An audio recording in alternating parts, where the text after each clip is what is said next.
Good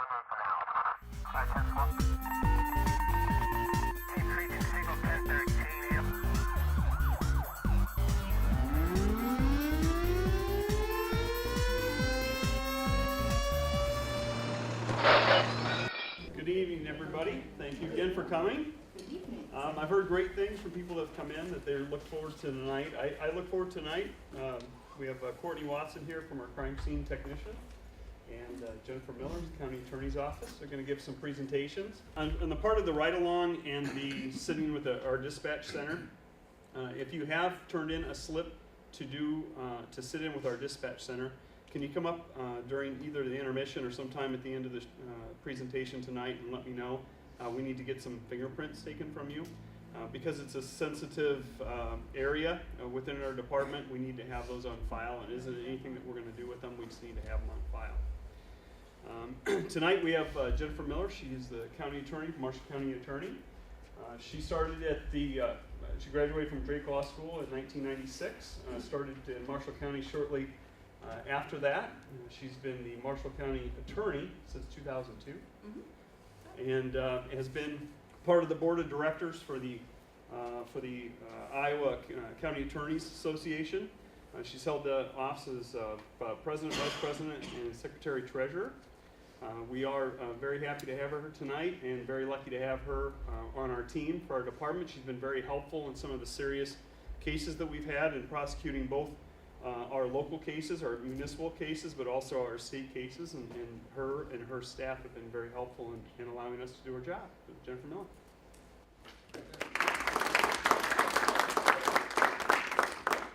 They very smartly put the boring lawyer on before the big cool crime scene stuff. So my part of the evening is going to be pretty short because Courtney's presentation is, she's shaking her head. It's always very interesting, and she does such a great job, and I know that that's probably the real reason you all are here tonight. So I was actually part of the Citizens Police Academy last year, so I went through all of these classes as well. And I can tell you, even having practiced criminal law for 12 years at that point as county attorney, I learned a lot of things just by participating in the Citizens Police Academy. So I hope that you're enjoying each class and learning something and taking something out of it, and really hope that when you're done you have a appreciation for what a great police department we have here in Marshalltown. They work very hard, and I know that our office appreciates everything that they do, and we work really well together as a team. So I think everybody here can be very proud of the department that we have here in Marshalltown. I thought I would start just by telling you a little bit about myself. I think Chris touched on it a little bit, but I'm Jennifer Miller. I've been the county attorney for 12 years now. That's actually an elected position, so I'm up for re-election every 4 years. I'm up for re-election this year. Nobody ever runs against me. I don't think anybody really wants the job. So there will be no campaign speech here tonight because I have no opponent. I have very much enjoyed the position, and it's always a very interesting day when you go to work at the Marshall County Attorney's Office, and I've enjoyed serving the community. And if you ever have any questions or any concerns and want to contact me at my office, I'll have my contact information up at the end of the presentation. Always feel free to give me a call. Unless you have jury duty and are trying to get out of it, don't call me for that, because I get people calling me for that quite a bit, and I can't really help you with that. So, I remember last year, a lot of people had a lot of questions about the county attorney's office and what they do. So I think that last year was actually the first year that my office spoke at the Citizens Police Academy. And I think people mostly wanted to know what the office did and what our working relationship was with the Marshalltown Police Department. So I'm going to talk a little bit about that tonight. I like to keep things pretty informal, so if you have a question, just shout it out or raise your hand or whatever, and we can just kind of keep it informal like that. So the Marshall County Attorney's Office, what we do, I'm always very surprised that a lot of people don't know what we do in the County Attorney's Office. The county attorney in general is actually the chief law enforcement official of the county. Now, if any of you know Ted Comanches, he likes to say that he is, but I always remind him it's actually me, because we get to have the final decision of what charges are filed against a person in a particular criminal case. Our office gets the last decision. So we are technically the chief law enforcement official. Currently, our office has about 1,300 pending criminal cases, and that does seem like a lot, but that's everything from traffic tickets all the way up to first-degree murder. It is quite a large criminal docket right now, but we manage okay. It's been going up, I think, pretty steadily over the past 4 or 5 years. I don't know if the police department's given you any information on that in previous presentations, but we have seen a little uptick in crime this year in particular. So that's what we spend the bulk of our time on in the county attorney's office, is prosecuting those criminal matters. But in addition to that, we spend a lot of time doing the involuntary mental health commitments. So people who are a danger to themselves or others, sometimes family members want to commit them for mental health evaluation, and our office handles those. We provide legal opinions to the county departments, so the treasurer, the board of supervisors. We act as their attorney, so we provide them with any sort of legal opinions that they request at any time. We handle forfeiture of seized property. Have you guys done the search warrant talk yet? Okay, so if there's property seized from a criminal during a search warrant, guns or drugs or money, our office is the one that actually goes to court and asks that those items be forfeited. We provide training and assistance to law enforcement. We do a few trainings a year and legislative updates, usually in July when the new legislation comes out. We update law enforcement on that, and sometimes we give specialized training to them as well on legal issues. And then the code lists about 85 other duties that our office has. Most of them are pretty minor and we don't ever see. There's some pretty obscure ones, but we do have quite a few duties enumerated in the code. What we don't do, and I always like to tell people this because occasionally we get phone calls, oh, I need help with a will, or can you handle my divorce case? Or I'd like to sue my doctor, he screwed up my surgery, can you help? We don't do anything like that. We can't even provide advice, and actually we can't even refer people to an attorney. We're prohibited from doing that. So even if you would call and ask for help or ask who you could call to help for representation, we can't give you a name. We're prohibited from doing that.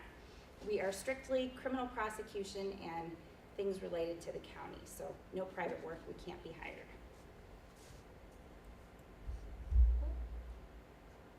So who does all this work? It's not just me. We have 8 full-time county attorneys in our office, assistant county attorneys. And what I've done is I've divided the office up so each attorney sort of has a specialization. It didn't used to be like that several years ago, but I have found by giving each attorney a concentration, they're really able to become an expert in that area of criminal law. We can send them to specialized trainings. It provides a more consistent outcome in the cases because, you know, if they have 100 OWIs, they're going to treat 100 OWIs all the same way. And so we have found that that works really well for our office. Kyoko Kiefer, if you get a traffic ticket in Marshall County and you want to fight it, that's who you're going to see in court. She does all the traffic cases in Marshall County, all the driving cases, and any simple misdemeanor cases. She does some of our involuntary mental health commitments as well. She's a pretty full docket right now. Sarah Tupper, you might recognize that name, that's actually Chief Tupper's wife. She is our domestic violence prosecutor. And she operates under a federal grant that our office has obtained through the Violence Against Women Act grant. And she prosecutes only crimes of domestic violence in Marshall County. Right now, I think she has about 70 cases in Marshall County, quite a few. And they are difficult cases because, of course, there's a victim in every case, so you have to make contact with all of those victims. A lot of times the victims don't want to follow through with the prosecution, so they are very challenging cases. And they take a lot of work, and Sarah does a great job with those. We have Luke Hansen in our office. He does all the juvenile court cases. So all the little delinquents, all the people that get in trouble, the little kids that get in trouble. We have about, maybe Tim's kids are too young for that, his students, but we have about, I would say, 60 juvenile delinquent cases right now. And those are the bad ones. Most of the juvenile court cases are handled before they even come to our office. They're handled informally.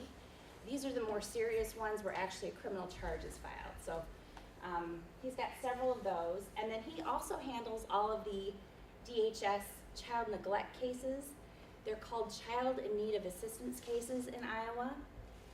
And those are kids that we sometimes have to pull out of the home to get services to because their parents can't take care of them or have been abusive. A lot of times we see cases of child neglect where they're just not being cared for appropriately. Maybe there's drugs in the home, maybe there's some physical abuse.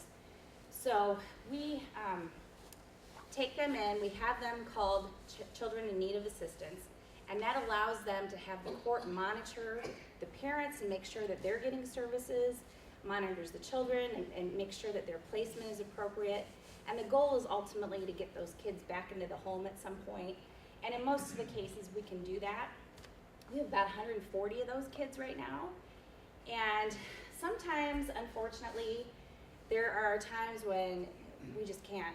We spend years trying to get the kids back into the home, get the parents to cooperate with services. And if we can't get them to the place where they need to be, we have to do a termination of parental rights. And I think our office had a very high year last year. We did 14 of those, where the parents' rights were completely terminated, which sounds very sad, but the great thing about that is we have some really wonderful adoptive parents here in Marshall County, really wonderful families that are willing to adopt these kids, and I've seen a lot of very successful adoptions as a result of that. And so these kids who probably never had a chance all of a sudden have a great chance. And so it's sad and rewarding at the same time, but we do see quite a bit of those cases lately in Marshall County. It just seems to go up each year. We work really closely with the Department of Human Services because they're the ones, say there's a child that you suspect being abused at Franklin and you do a mandatory report to DHS. DHS then contacts us to determine if we are the ones that need to file the child in need of assistance petition. So we work really closely with DHS to say what's going on in this home, what kind of services can we provide to these parents, can we keep the kid in the home and get services? You know, that's ideal if we don't have to pull the kid out, or do we need to pull the kid out? And then DHS provides us regular reports to say, well, I visited the home, the parents are complying with the services, the home is clean now. We have a lot of messy homes in Marshall County that you wouldn't believe, messy homes. You know, and so those sorts of things, so they give us regular updates and then we present those to the court and the court can make a decision on whether to return the child. We also work a little bit with Child Abuse Prevention Services, who has the crisis care. I don't know if any of you have heard of that. That's a really helpful thing. I know for law enforcement too, when they have to pull kids out of the home, those kids need somewhere to stay for 24 or 48 hours, and so crisis care helps with that. And if any of you are interested in doing that, I'm sure they are always looking for people to take kids in for 24 or 48 hours before they can get placed. So it's a good resource in Marshall County. Drugs, we have 2 drug prosecutors in Marshall County. I don't think it's a surprise to anyone here that drugs are a big problem in Marshall County. Methamphetamine continues to be a big problem. I think lately we've seen a lot of prescription drug abuse seems to be more and more popular these days, and so we're getting more of those. We've seen some heroin cases lately in Marshall County, always marijuana cases, so it keeps 2 prosecutors pretty much busy full time. And then there are all the crimes that are maybe not drugs, but related to drugs. You know, we've seen a lot of burglaries that are drug related, or our last 2 murders in Marshall County have been drug related, so it all kind of ties in. And then the remaining 2 of us, oh, we got Jordan. Jordan does all the OWIs in Marshall County. Anybody have a guess how many pending OWIs we have right now? Drunk driving? No. He's got over 100 right now. We probably have, I don't know, 300 in a year, 350. So quite a few of those. And have you done your field sobriety night yet? No. Oh, is that next week? Well, it was originally supposed to be. Is next week? Yeah. That's a fun week. Because you'll get to have some drunks come in here and you'll, yeah, they come in and then you get to see them do all the field sobriety tests. And so that's the evidence that we use when we prosecute these cases in court. They'll show you how the field sobriety tests work, and that's what we look at when we try to prosecute these cases. So And then 2 of us left, Paul and myself. We do all the major felony cases. Again, we've had 2 murders this year. We've had several armed robberies. We've had burglaries, sexual abuse. Paul and I handle most of those cases. In our office, we also have 2 people who are completely dedicated to collecting delinquent fines in Marshall County. And this is a program I started about 4 years ago because we got some research, and there at that time was about $15 million owed in Marshall County alone of unpaid fines. People hadn't paid their criminal fines in just Marshall County. And it was like 535 million statewide of unpaid fines. And so I hired one person originally to start working with these people to collect their fines, to pay them back to the court. The incentive for us to do that is that the state passed some legislation that said, even though these are fines owed to the state, counties, if you go and collect it, we'll give you 40% of what you collect, and then 60% goes to the state. So that's great incentive for counties that are, always underfunded and struggling for money. It's great incentive to go out and collect the money. So we didn't really know what we were gonna get ourselves into. We just started doing it. Well, 4 years later, we've collected over $1.2 million. And a bulk of that has gone to Marshall County. And so it's been a great program. We have about 2,000 people currently on payment plans with my office. And we thought we were gonna get a lot of people that were angry about us calling and wanting the money collected. And we were so surprised that a lot of these people were really relieved to have us contact them, because they typically don't owe just one fine. They usually owe like 20 fines, like 20 different tickets, 20 different places, and their license has been suspended because of it, and they just don't know what to do. And we're able to consolidate all those payments into one payment and get them their license back as long as they're making payments every month. And so all of a sudden they've got their license back, they can get a job, they can start making payments. And we've been really surprised that people are almost relieved that we're helping them with this. Now, we get a few angry people, but a lot of times they're just happy to have somebody help them and get their license back. So we have a victim witness coordinator. Her name's Andrea. She handles all the cases and works with all the victims in our cases.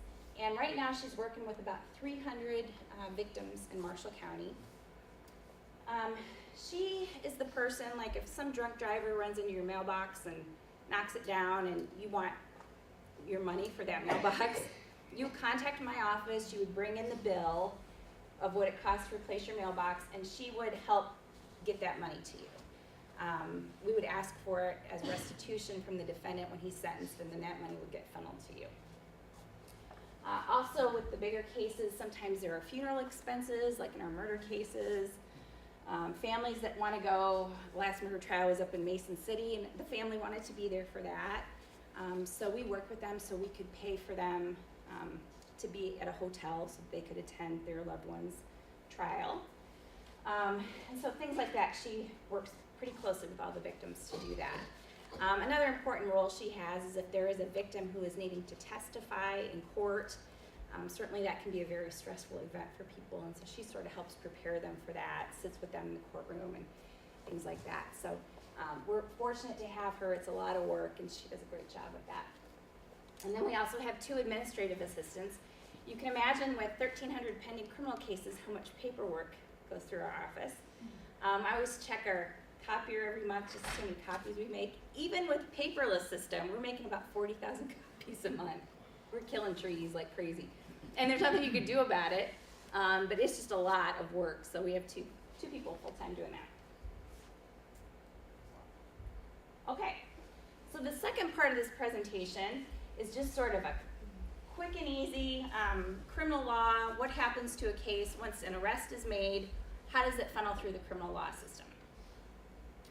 So an arrest is made by a police officer, and they can either cite them, give them a ticket, and say this is when you need to appear in court to see a judge, or they'll take them into custody.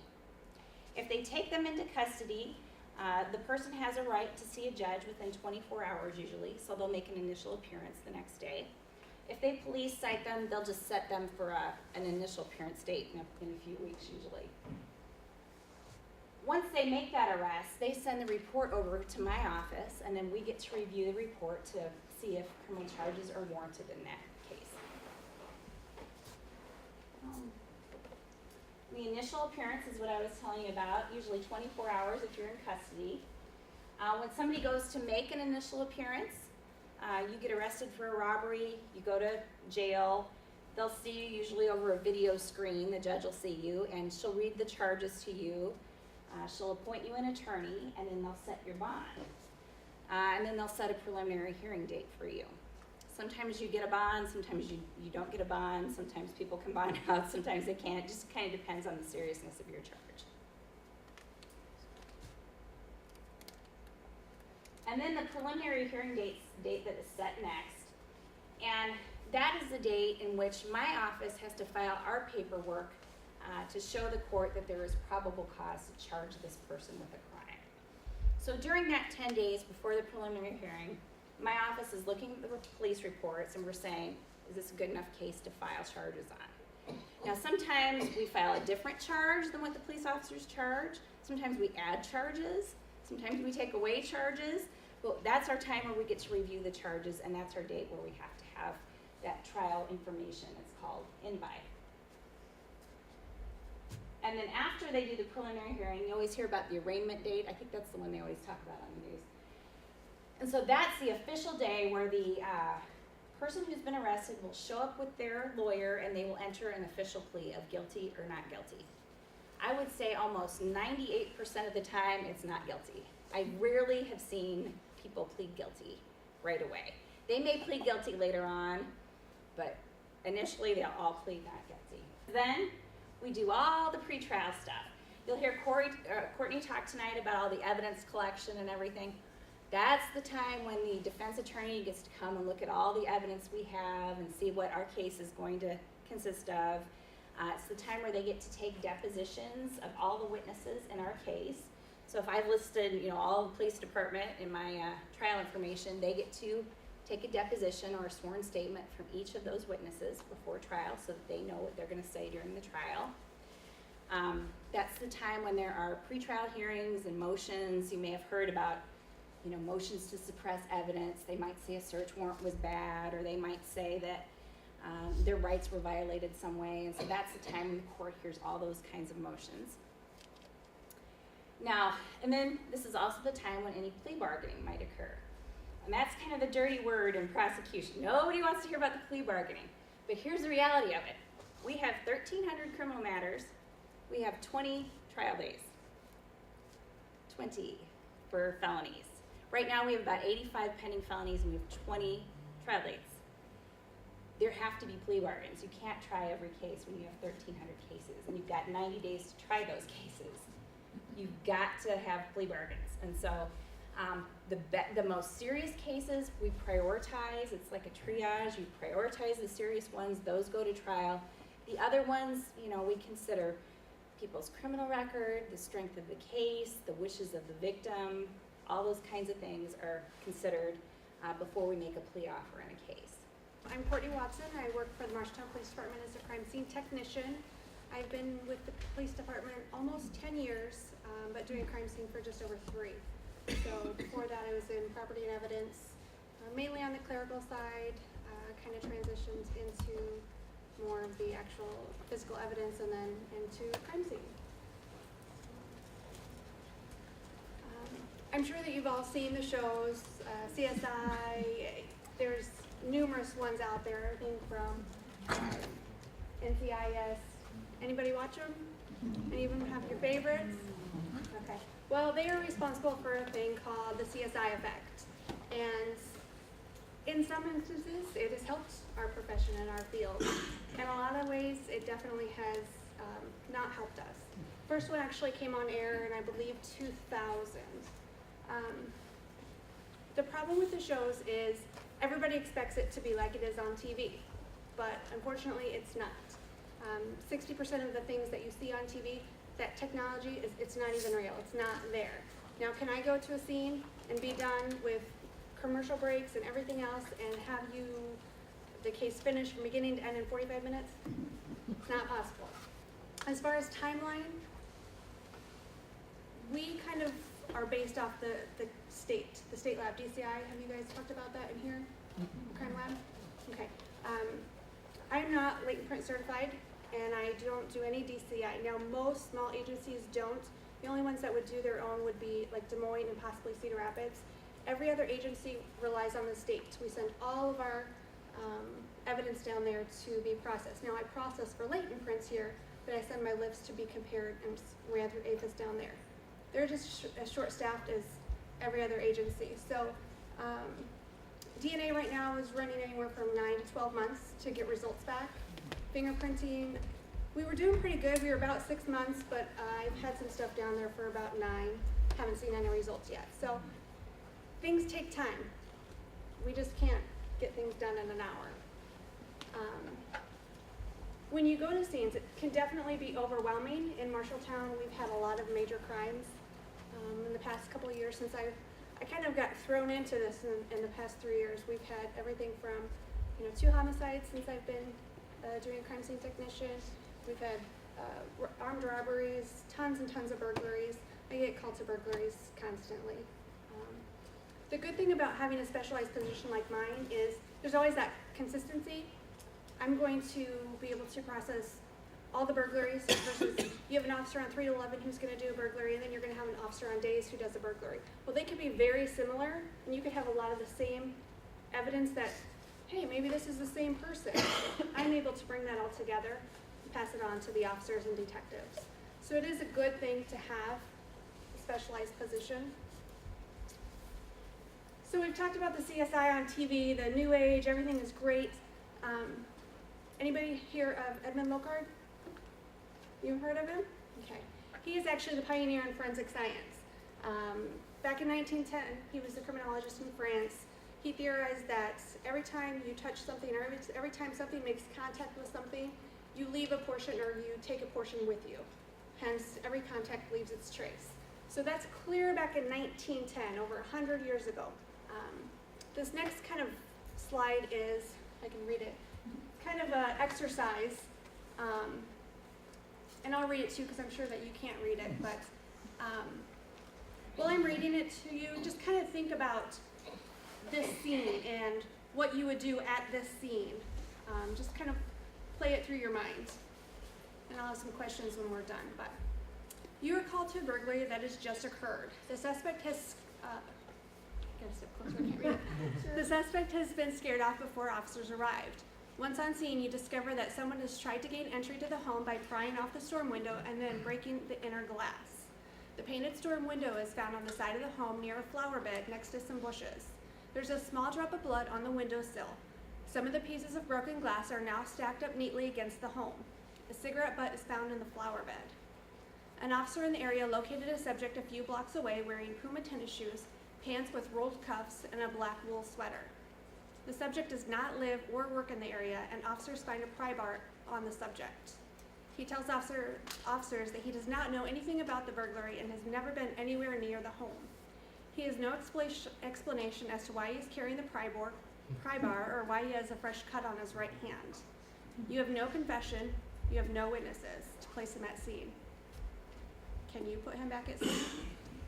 We had a rash of burglaries, 2011-2012 time frame.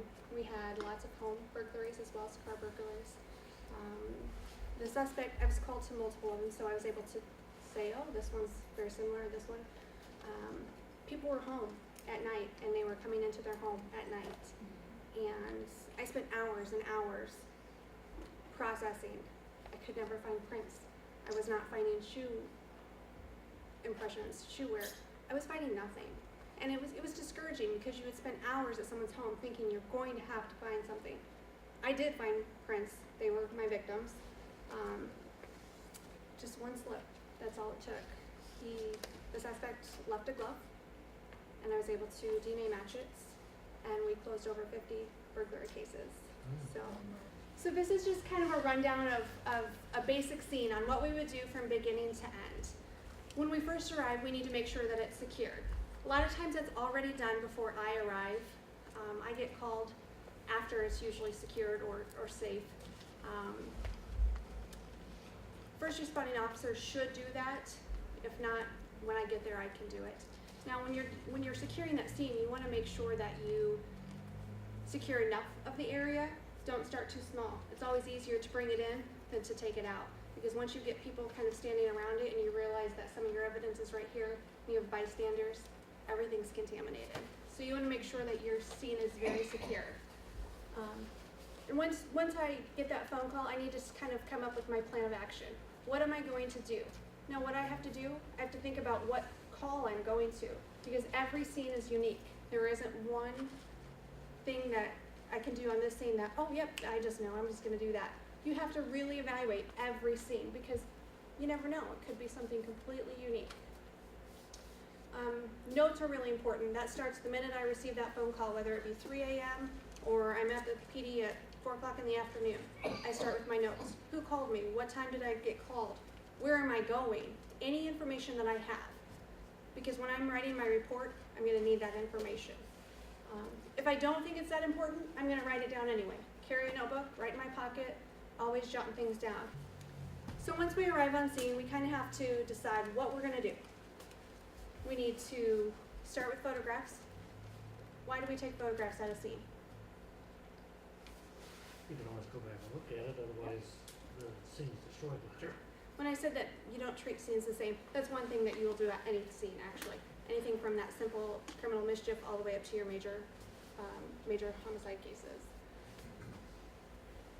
So on major cases, we're also going to videograph a scene. We don't do that very often here, but if it's a large outdoor scene, we do use the city engineer's office, and they bring out their GPS equipment, and they're able to GPS my scene for me. We do this a lot with traffic accidents. It's kind of where it started, and it's kind of transitioned into the crime scene portion of it. But they have that technology where every piece of evidence can be placed on GPS coordinates, and they can print me out a map. And it's great for court. It's great to take in and be able to show the jurors an actual map versus just a handgun sketch. We still do those, but that's a bigger impact when you have that in court, and it's more accurate than my little hand sketch and my measurements. So now that we've kind of recorded our scene by taking our sketches and taking our photographs, we're going to evaluate the evidence that we do see. So if I have things laying out, it's going to kind of give me an idea of where I need to start. We live in Iowa. The weather's definitely not always pleasant or favorable. It doesn't cooperate most days. So we have to take that into consideration. If it's outside, you need to think about that because that's going to give you an exigent circumstance. So if it's going to rain, we had a case not long ago where we knew that a severe thunderstorm was coming, and I had tons and tons of evidence. It was down an alleyway about 1.5 blocks long, and I had stuff from one end to the next. I can work as fast as I can, but when you have that big red blob coming at you on the map, I have to prioritize. What's most important? What's going to help the case? Work with detectives, decide what are we going to get? Do the best you can. So once we decide if it's a burglary, we'll just talk about a burglary. The thing that you take all your photographs, you have your house, what's your point of entry? How did they gain entry? Did they go in through a window? Did they go in through a door? Is there any signs of forced entry? If they say, my house was completely locked, I know I locked it, I know the garage door was down, but there's no signs of forced entry. Do we have a problem? Maybe. Maybe they just really did forget to lock that front door. You don't know.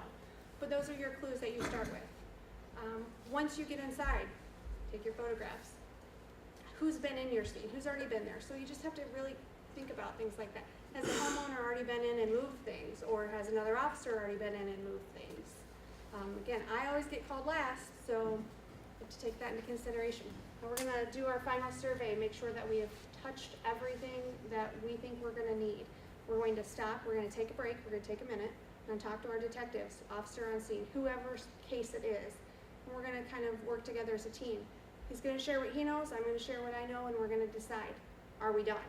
Did we get everything that we need? Because once that scene's released, we're not going to get back in without another search warrant. So the worst thing that you can do is get back to the PD and find out, oh, so-and-so talked to this person in an interview and they said that the knife was underneath the couch. It's not there, you know. Maybe we didn't look under the couch, maybe we didn't see it, maybe it was stuck up underneath. We don't have it. We don't have that piece of evidence. We released the scene, we can't get back in. And we could write another search warrant, but it takes a lot to get that, oh yeah, we didn't do this because of this. getting it signed, getting back over there. So we always want to make sure we're completely done. So what is evidence? What are some things that we're going to look for when we're on scene? Most people think of fingerprints, latent prints. We do check that on almost any scene, anything from that simple criminal mischief, burglary, all the way up to our major cases. We do look for latent prints. Shoe wear, shoe impressions. It's a really important one. I don't know if you can see those photographs. They're not very good up there with the darkness, but we have them in snow and then we have them in the dust. It's a really good, I enjoy shoe impression, shoe wear. That's kind of my thing. They make fun of me because I'm always trying to look at them. DNA. Now, we can look at lots of things for DNA. We talked about the cigarette. We've talked about what other things that we can get. The blood. Hair. Hair, slime, skin. Hair is actually not a good source unless you have that follicle, unless it's completely been, you don't have that root, then you're not going to get a really good. Tool and pry marks, we talked about that with the pry bar on that last thing. This is actually something that people don't think about.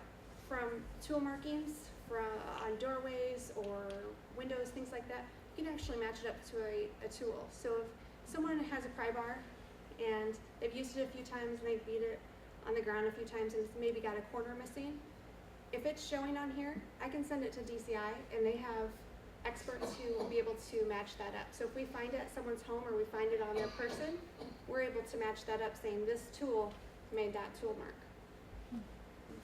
Trace evidence. Anybody know what trace evidence is?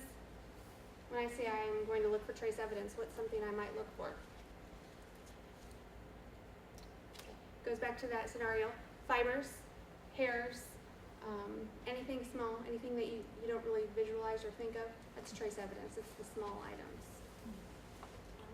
Ballistics, we don't do a lot with ballistics here. Again, if we have firearm evidence, it's going to go down to the state lab.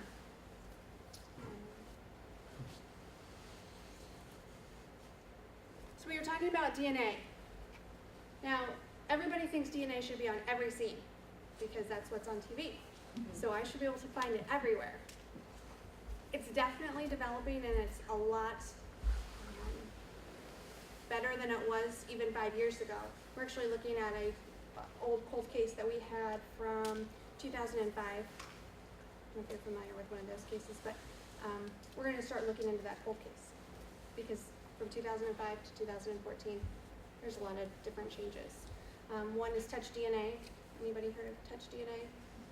It's just the skin cells of just, if I'm standing here and I'm talking like this for a while and, I'm hanging on, I could leave DNA right there because I'm sweating my skin cells, things like that. And we kind of talked about this, the DCI, it's limited just like us. Now what we do is when we collect that and when I get my fingerprints, CODIS, has anybody heard of CODIS? Okay, that's the DNA database, everything that we take, whether you be any known suspect, every time you're arrested for a felon, they automatically take a DNA swab from you, place it into that database. They also put unknown suspects or unknown samples in there from cases, and they continuously compare. I actually just got a match from someone I had no idea that it would be that person from a CODIS hit. So now we still have to, just because it tells me that that's who it is, I still have to go find that person and get a known and actually compare it that way. So it's telling me, yes, you have a match, but unlike TV, we still have to make sure that that is our match. Like that with DNA, there's one for fingerprints. It's called AYS, which is the automated fingerprint. Anytime you're arrested, they roll your prints. That goes in there, so they compare that. If I send a latent down, a lift or fingerprint photograph, they're going to compare it in AYS. Now what AYS does is it pulls up several people that it could possibly be, and then they have latent print examiners, and they're going to take those matches and they're going to give you your suspect.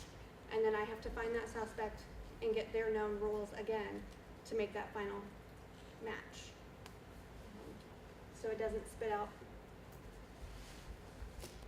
Does anybody know anything about fingerprints? Anybody do any studying in classes, college classes on fingerprints? They teach us at the high school now. I've been going up to the high school and doing classes on this. They just did a course on it actually out there, so we went out and fingerprinted some stuff. Okay. I got to see the fingerprint of the sheriff's office when I rode with them. Just When they fingerprinted a suspect, they have the, all the electronic. yep, they have the live scan, It's which awesome. is pretty neat to see. No ink. We don't have that. We still do the old roll, which I have actually.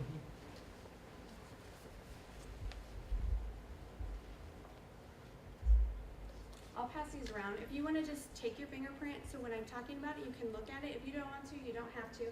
This is just ink. It's rub your fingers together and it'll disappear. But it's kind of neat to be able to look at it while I'm talking about different. And I would do it on the matte side. I wouldn't do it on the glossy side. So you just stick your thumb on there and then, yeah, on the matte side. Those are just old cards that we don't use.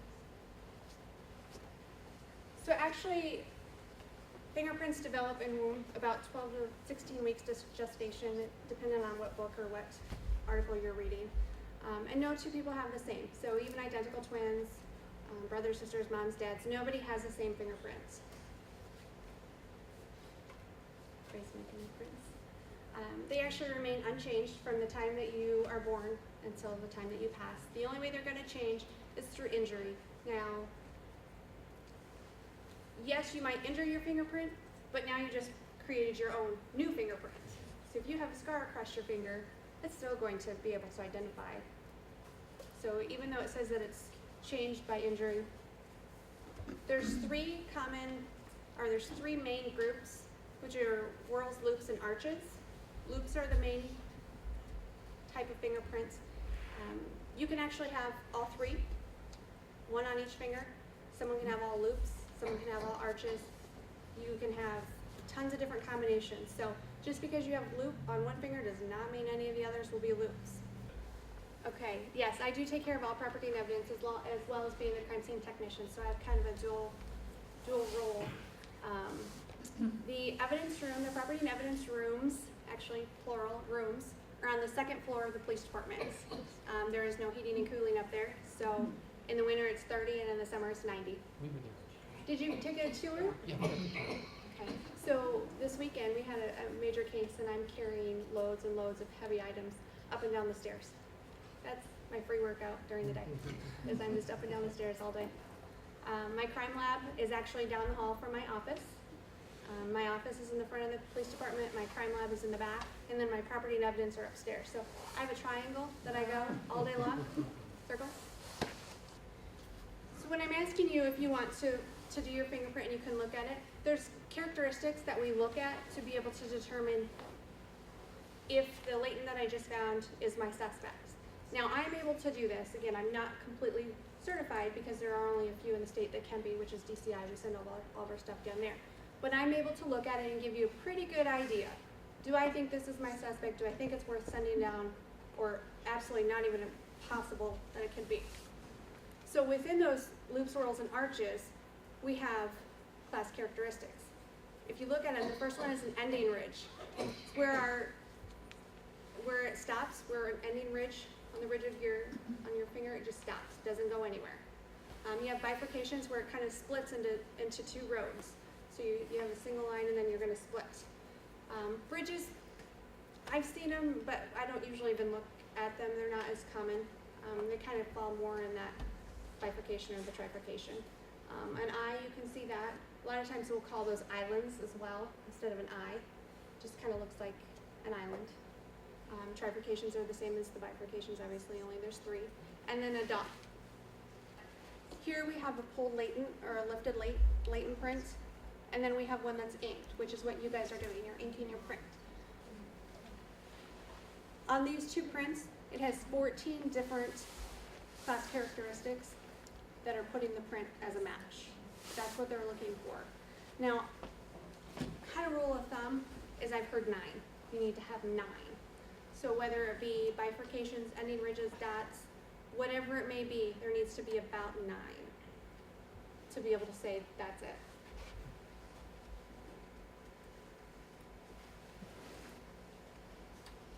Here's just a small segment of a print blown up, and here you can see that it's easy to get 9. You can see 2 bifurcations right next to each other. There's another one up there, a couple ending ridges at the top. So when you're actually looking for 9, it's easy to find 9. So we have the inks. These are prints that we would have on like a criminal card in our OCA files, which are our arrest files. This is what I would use to compare as the inked to my processed prints. Dusting is the most common way. So if I'm on scene, the most common thing that you're going to do for latent print processing is print powder and a wand. Why? Because it's the easiest and it's the most cost effective. You can go into someone's house and you can use it without bringing in chemicals, anything like that. So it is the most common used. Now, if I have something that I'm going to take back to the lab to do, we could do fuming, super glue fuming, which is we can do it at our lab. We do have one that's built. It's kind of an old cabinet that we've kind of makeshift into a fuming chamber. They do make some high dollar ones that you can purchase actually from companies, but we're old school and we just have an old cabinet that's vented through a coffee lid. But it works, and I do have examples of that we can kind of take a look at. Now when you're doing the fuming on prints, so say I have a lot of things that I fume are baggies from drug cases, and they work great when you're fuming. That or pop bottles, beer bottles, things like that. This one I over-fumed a little bit just so you could see it. But what it is that fume, the gases adhere to your print and it makes it durable. Your print's not gonna go away. And then it's actually a pre-treatment. It's not just the treatment. I'm going to still powder this or use some sort of a chemical on it, but it's gonna make your print last, so you're able to do that. Because when you're working with a baggie or something, it kind of gets wrinkly and you can ruin those prints. So it's just a pre-treatment to kind of make it durable. Another chemical that we actually can use in our lab is an anhydrous spray. It's really good on paper products, receipt tapes, newspapers, cardboard, anything like that. As you can see, I did this for you right before we came because I still have it in my hand. But this actually reacts with the print and makes them purple. Now it doesn't last forever, so this is not my evidence. My evidence is going to be my photograph. I'm going to photograph this print and that's going to become my evidence because this is going to start to fade. Really great when you're doing bank documents, things like that. Money laundering, money fraud. It works well. I'm going to pass this around too, but these actually are already starting to fade. Something to help get these going, if you use a clothes iron, it's going to help speed up your process. If not, you have to wait 8 to 10 hours for this to develop. And if you don't work an 8 to 10 hour day or you forget about it and you come back the next day, your print's gone. Another chemical that we use is small particle reagents. It's not even up there, I guess. But if you have a vehicle, a stolen vehicle that's been towed, but it's pouring down rain and you know there should be prints there and you're trying to hurry to get some results to it, you can actually do latent prints in the rain or on wet surfaces. Now if you use a brush and dust, it's not going to work for you. But if you use SPR, it's going to work because basically what I call it is liquid dust. And spray it right on there, you're going to get your print. So it works out really well. But we can use that in our lab too. We're kind of limited on what we can use because we don't have all of the equipment that we need as far as ventilation, things like that. A lot of these chemicals will make you sick. You breathe them in. Cyanacrylate, cyanide gas. You don't really want to be breathing that all day long. People of the PD do not really like when I'm using chemicals because it does make the building stink a little bit. All this is dental stone. This is casting. This actually is just some stuff for demonstration, but we use dental stone. It's what we use for casting material. I would utilize this on not only footwear, but tire impressions as well. Once you put your water in it, you're just going to kind of want to knead it, just like pancake batter, till it's a nice consistency, and then we're going to pour it on there. But you can't stop or it's going to harden in the back. You can utilize casting material in snow if necessary. I personally don't like to do it because I think that it can ruin it. But something that you can do to cool your casting material is actually, instead of doing all water, mix a little bit of snow in with it, cools it down, and you're able to do that. I would just photograph, and they make a thing called snow print wax that gives that contrast to be able to photograph it a little bit better. Or you can use gray primer spray paint, and that's going to give you that contrast. Once it would be the consistency of pancake batter, we would take it and we would pour it over our cast and we would let it sit. Depending on the weather conditions, temperature, things like that, is kind of what's going to determine how long it takes to harden. This is one of my favorite. I told you earlier that Shoe Impressions is one of my favorite pieces of evidence. I was fortunate enough to get this new one less than a year ago. It's a static dust lifter. It's just an itty bitty one. The old one was probably 3 times this size. But with this, we are able to use this on wood floor. I can use it on pretty much anything, hard surface, as well as some very thin piled carpet. You can, and as long as the carpet's not too dirty. I'm gonna use, and this is just giving static. See it kind of pulling down to the. And So when you said you sometimes do an entire aisle, then do you have to keep moving your device? I do, yeah. Okay. I use sheets that are, they're square sheets, so it's probably 2 by 2, 3 by 3, depending on what I'm working with. And a lot of times I'll have a couple of them, and I'll piggyback them, so I can photograph and continuously move it.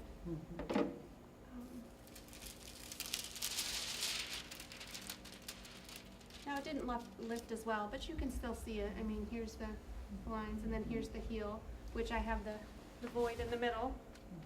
So you're missing that. It's pretty good, and actually, I'm gonna run over here and grab that light. You'll be able to see it. You can see it, and if you're photographing it, and you come from each side, because when you're photographing shoe impressions, you want to take at least 4. So thank goodness we're in the digital era. Because of just this shoe impression, if it was that good, I'm going to take at least 4, probably going to take 8. Each side with the light, I'm going to move my light. So I'm going to photograph, photograph, photograph, photograph. Depending on the scene, but I'm definitely going to take at least 4 from each side. So we are, again, fortunate to have this piece of equipment. It's a very expensive piece of equipment. It's actually pretty old. I'm not sure when we got it. It was well before me. But this is an ALS, which is an alternate light source. I can utilize this on a lot of things. New, this is probably, right now, it's probably 6,000 maybe, give or take a little bit. But they're expensive. Great tool to have. You can utilize this on fingerprint processing, sexual assaults, domestics, a number of things. I'll set it up and then I'll kind of give you a break and you can come up and look at some of the examples. And we have different, you can try doing it on pot pans, which is harder because of the rounded surface. Can you see there? You kind of want to go with the ridge detail and just kind of go over it a little bit. Since we know that they're down there, we know this is where we're looking.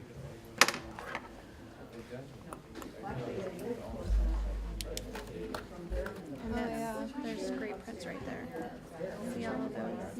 And then if you use the magnifying or if you take the photograph, it's going to pop up even more. Okay. So you just kind of have to find them and keep sliding. So once you have that print, you have to lift it now. After it's photographed, you still have to try to lift it with tape and make a lift of it. So, because if I walk up to yours and I do that, it's gone. So we lift it. Now that I'm doing this, was there a specific way to do the tape? There is. There's a couple different kinds of tape. There's clear tape and frosted tape. It's personal preference again, whatever you prefer. I prefer clear tape. I think the frosted is a little more brittle. It breaks easier. But you actually did really well for not ever doing that before. You don't want to start and stop, because you start and stop and you get those lines in your tape, and then that's going to show in your print. This is probably a little bit older, but once you start, you don't want to stop. You just want to I always wear gloves the minute I get on scene. Before I get my camera out, I put my gloves on. I have them right inside the door of the excursion. If it's a major scene or something like that, I'm going to double glove. I'm always going to have my base layer on, and then I'll just change my top gloves. Because once your hands get sweaty and wet from wearing those gloves, it's hard to get that base layer off. So if you just always have that one pair, it helps. On a major scene, if I'm worried about contamination as far as DNA or anything like that, I'm going to use one of these single packs. And also these are just for training. I would never dip my brush into a container. I would pour a little bit out in some sort of a dish because every time I dip my brush in there, I'm contaminating. So I would just put a little bit in a little container, utilize that, throw it away. Especially on a major scene, I'm going to use these one times with a one-time brush.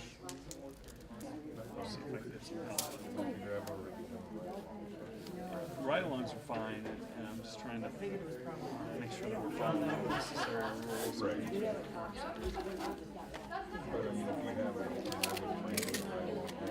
Oh, yeah, if you want to fill out another.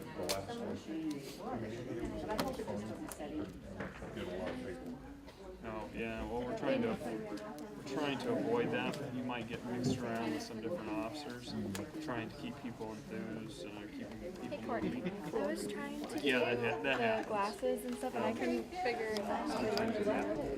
Take it where it's a little bit darker. Yeah, I was wondering if it was the lighting or. It probably is the fluorescent light. So if you just take it,